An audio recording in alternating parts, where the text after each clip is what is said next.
കുറച്ച് നാൾ മുന്നേയുള്ള വീഡിയോ ആണ്. ഞാൻ എഡിറ്റ് ചെയ്യാതെ വിട്ടുപോയി, ഞാൻ മറന്നുപോയ വീഡിയോസാണ്. അപ്പോൾ നമുക്ക് ഇന്നത്തെ വീഡിയോ എന്ന് പറയുന്നത് എറണാകുളം വ്ലോഗാണ്. നമുക്കിന്ന് വീഡിയോയിലോട്ട് പോകാവേ. അതിന് മുമ്പ് എല്ലാവരും സേഫായിട്ട് തന്നെയല്ലേ ഇരിക്കുന്നത്, ആർക്കും കുഴപ്പമൊന്നുമില്ലല്ലോ. എത്രയും വേഗം നമുക്ക് ഈ വെള്ളത്തിൻ്റെ പ്രശ്നമെല്ലാം മാറട്ടെ എന്ന് നമുക്ക് പ്രാർത്ഥിക്കാം. അപ്പോൾ നമുക്ക് വീഡിയോയിലോട്ട് പോകാവേ. ഇനി കൃത്യം ഒരു 8 മാസം മുന്നേ ഞങ്ങൾ ഇതുപോലെ എറണാകുളത്ത് കറങ്ങാൻ പോകണമെന്നും പറഞ്ഞിരിക്കുകയായിരുന്നു. പക്ഷേ ആ സമയത്ത് ഞങ്ങൾക്ക് ജോലിയുടെ ഒരു തിരക്ക് വന്നുകൊണ്ടൊന്നും പോകാൻ പറ്റില്ല.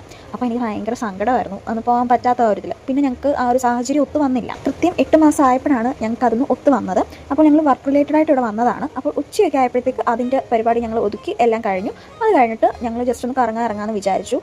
പ്രത്യേകിച്ച് അങ്ങനെ എല്ലാം ഒന്നും ഞങ്ങൾക്ക് കവർ ചെയ്യാൻ പറ്റില്ല. നമുക്കറിയാമല്ലോ, രാവിലെ ഇറങ്ങിയിട്ട് വൈകുന്നേരം ആയപ്പോഴും നമുക്കങ്ങനെ എല്ലാ സ്ഥലങ്ങളും കവർ ചെയ്യാൻ പറ്റത്തില്ല. ഒന്നാമത്തെ കാര്യം ഇവിടുത്തെ ബ്ലോക്കാണ്. ഫസ്റ്റ് ഞങ്ങൾ പോയത് മേനകയിലാണ്. ഞങ്ങൾ ഒത്തിരി പ്രതീക്ഷയോടെയാണ് പോയത്. എന്തെങ്കിലുമൊക്കെ ഉണ്ടെങ്കിൽ, പൈസ കുറവുള്ളത് എന്തെങ്കിലും ഉണ്ടെങ്കിൽ നമുക്ക് മേടിക്കാന്നുള്ള രീതിയിൽ ഡ്രസ്സ് വല്ലതും ഉണ്ടെങ്കിൽ നോക്കാമെന്ന് പറഞ്ഞ് പോയതാണ്. പക്ഷേ നമ്മുടെ നാട്ടിൽ കിട്ടുന്നത് പോലെ തന്നെ എനിക്ക് തോന്നുന്നു അതിലും കൂടുതലാണെന്ന് തോന്നുന്നു അവിടുത്തെ റേറ്റ് വരുന്നത്. ഇനി ഞങ്ങൾ കയറി കടയുടെ ആണെന്ന് എനിക്കറിയത്തില്ല.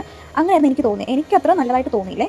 അങ്ങനെ ഒരു കാര്യമില്ലാതെ അവിടുത്തെ വെയിലെല്ലാം കൊണ്ടിട്ട് ഞങ്ങൾ നേരെ വന്ന് ബോട്ടിന് പോകാൻ വേണ്ടി ടിക്കറ്റ് എടുത്തു. നമ്മൾ ഫോർട്ട് കൊച്ചിക്കാണ് പോയത്. എന്നിട്ട് നമ്മൾ സ്ട്രീറ്റിൽ ഇറങ്ങി നടക്കുമായിരുന്നു. ഒരു 2 കിലോമീറ്റർ നമുക്ക് നടക്കാനുണ്ടായിരുന്നു. 1 കിലോമീറ്ററൊക്കെ ആയപ്പോഴത്തേക്ക് നമുക്ക് നല്ല കാൽവേദന എടുത്ത് നമ്മൾ പിന്നെ ഓട്ടോയ്ക്കാണ് പോയത്. അന്നത്തെ ക്ലൈമറ്റ് പറയാതിരിക്കാൻ വയ്യ. ഭയങ്കര ചൂടായിരുന്നു, ഭയങ്കര വെയിലായിരുന്നു ഇടയ്ക്ക്. പിന്നെ ഇടയ്ക്കൊന്നും മങ്ങും, അങ്ങനത്തെ രീതിയായിരുന്നു. ഈ വെയിലും കൂടെ ആയതുകൊണ്ട് നമുക്ക് അത്ര അങ്ങോട്ട് സെറ്റ് ആയില്ല. പിന്നെ നമ്മൾ ബോട്ടിൽ കയറിയപ്പോൾ ഇപ്പം മറ്റേ വലിയ ബോട്ടാണ്, അതൊരു കുഞ്ഞു വിൻഡോസ് മാത്രമേ ഉള്ളൂ.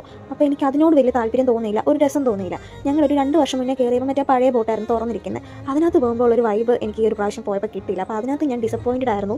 ഇനി എൻ്റെ മാത്രം പ്രശ്നമാണോ എന്ന് എനിക്കറിയത്തില്ല. പക്ഷേ എനിക്ക് കഴിഞ്ഞ പ്രാവശ്യം പോയപ്പോൾ എനിക്ക് വാട്ടർ മെട്രോ എനിക്ക് അത്ര ഇഷ്ടപ്പെട്ടില്ലായിരുന്നു. പക്ഷേ ഇപ്രാവശ്യം എനിക്ക് വാട്ടർ മെട്രോ ആണ് ഏറ്റവും കൂടുതൽ ഇഷ്ടപ്പെട്ടത്. എനിക്കൊന്ന് ക്ലൈമറ്റിൻ്റെ ഒരു ചൂടൊക്കെ ആയിട്ട് നമ്മൾ അതിനകത്തോട്ട് കയറിയപ്പോൾ നല്ല കൂളിംഗ് ആയിരുന്നല്ലോ, അതുകൊണ്ടായിരിക്കാം. പിന്നെ എനിക്ക് ഇപ്രാവശ്യം കിട്ടിയത് വിൻഡോ സീറ്റ് തന്നെയായിരുന്നു, വെയിലും കുറവായിരുന്നു. അപ്പോൾ ഞാൻ അതിൽ ഭയങ്കര ഹാപ്പി ആയിരുന്നു. അപ്പോൾ പറഞ്ഞു വരുന്നത് എന്തെന്ന് വെച്ചാൽ നമ്മൾ തിരിച്ച് വാട്ടർ മെട്രോയ്ക്ക് കയറി ഹൈക്കോടതി വന്നിറങ്ങി. പിന്നെ നമുക്ക് 2 കിലോമീറ്റർ നടക്കാനുണ്ടായിരുന്നു. അങ്ങനെ കുറച്ച് ഫോട്ടോസും വീഡിയോസും ഒക്കെ എടുത്ത് കായലിലെ വെള്ളമൊക്കെ കണ്ട് ഞങ്ങൾ കുറച്ച് നേരം അവിടെ നിന്നിട്ടാണ് ഞങ്ങൾ തിരിച്ച് വന്നത്. ഞാൻ എടുത്ത വീഡിയോസ് എല്ലാം കൂടെ പെട്ടെന്ന് എഡിറ്റ് ചെയ്ത് വോയിസ് ഓവർ കൊടുത്തിട്ട് വന്നേ.